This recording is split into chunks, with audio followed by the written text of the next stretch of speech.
One of the other things Nietzsche talks about in terms of the concept justice in your text is how we invent the concept of eye for an eye, or balancing the scales so that, again, we can punish and receive a catharsis. Nietzsche says in section 6 on page 65 of your text, guilt, conscience, duty, sacredness of duty had its origin. Its beginnings were, like the beginnings of everything great on earth, soaked in blood thoroughly and for a long time.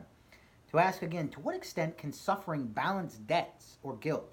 To the extent that to make suffer was in the highest degree pleasurable, to the extent that the injured party exchanged for the loss he had sustained, including the displeasure caused by the loss, an extraordinarily counterbalancing pleasure, that of making suffer, a genuine festival, something which, as aforesaid, was prized the most highly, the more violently it contrasted with the rank and social standing of the creditor. What is he saying?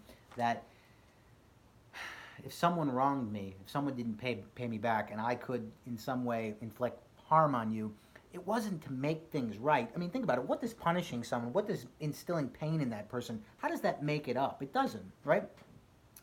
You've even heard this argument before in terms of capital punishment. I think it's made by Marlon Brando in The Godfather. If we continue this, does that bring, if I punish you, does that bring your son back? Or, he lost a son. If I punish them, does my son come back? No, it's just about revenge.